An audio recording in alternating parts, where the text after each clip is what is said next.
God, how he has a rap career is beyond me. I don't get it. And he takes his shirt off. Oh my God, he looks like 50 pounds of chewed Tootsie Rolls with his... All right. Now, you are in white fashion. You know white boys always leave the house like they finna help somebody move. Resist and defend the horrible hoes. There are some horrible people. And what you need to do is start policing your own.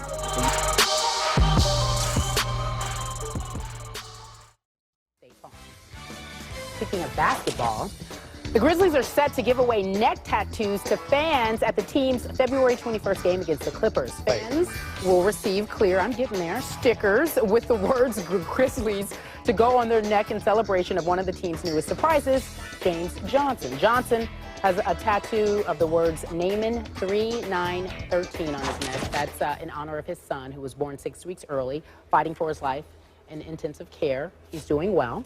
So we're asking Ryan Clark, who is our resident expert, also athlete, is there a fascination or some type of correlation with professional athletes and tattoos? I don't think so. I think tattoos are popular everywhere. You know, it's a lot of non-athletes who have full sleeves of, you know, on their arms, on their legs, on their back, guys with tattoos on their neck. So I think some people do it for the artistry. A lot of people feel like when you put something on your body in ink, it's permanent. So they do things that are important to them. Obviously, the neck tattoo that James Johnson has is important to him. It's important to represent his son. You know, he was born early, and he's been in intensive care fighting.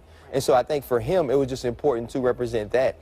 I think with athletes, what happens is it becomes popular and popularized because of how important they are to people. You know, you've seen so many people now have the tattoos on the back of their arms like LeBron James has of his initials. I was watching Marcus Smart play for Oklahoma State. He has his number on the back of his arm. So I think they're more visible.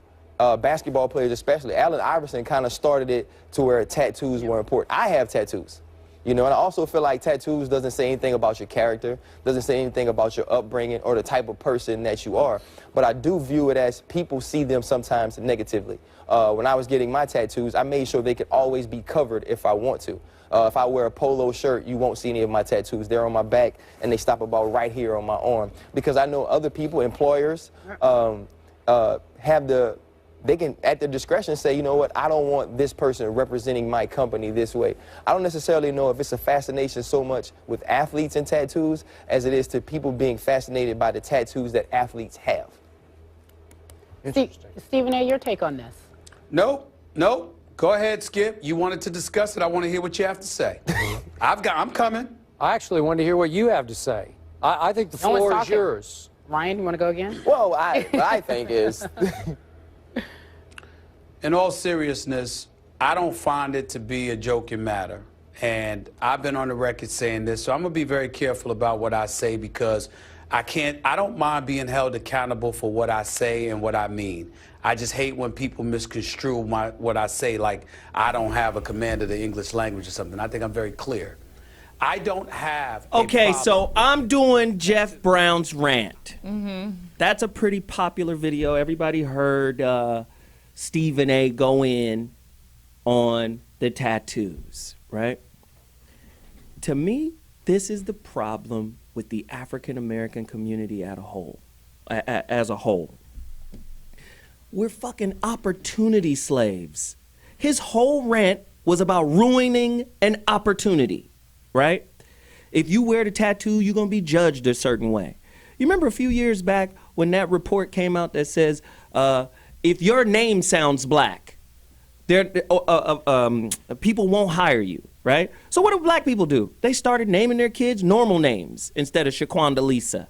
And I'm not an advocate of Shaquanda Lisa or Orangelo or Lemangelo. Don't name your kid Lemangelo, okay? But the point that I'm making is we're always adjusting and shifting our behavior, our nature, in order to be prepared for an opportunity. In my opinion, that is a perpetual victim. Take Macklemore. Fuck the music industry. I'm going to make records outside of the music industry and come around and grab 4 Grammys from the music industry. We never go outside of the system. We're always trying to be that perfect little person to fit within the system so we can get the opportunity. No disrespect. You heard Stephen A say, I can't come into ESPN with tattoos. Well, you had a perfect example of somebody who was at ESPN with tattoos and the brother who was explaining the meaning of tattoos. He said, they don't come past my arm, and when I wear a polo or a suit, you can't see them. Mm-hmm. What about the culture and the history of tattoos? From the islanders, from Polynesians, from Africa, from the different cultures around the world. That is the problem with black people in this system. We tend to try to mold ourselves to a system that never gave two shakes of a fat rat's ass about us unless we behaved properly. Think about it. We want Jackie Robinson, but Jackie, you're gonna have to take shit down your throat from us in order to be the conduit for the type of black man we want in the major leagues.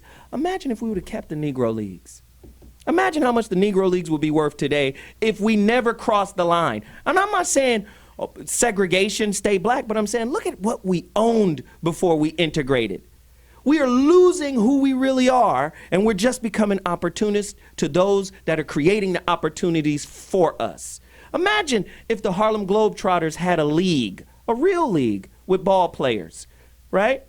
Our problem is we have to behave a certain way, and we know at some point, especially black men, let's just be honest, black men can only take so much of that kowtowing shit. Am I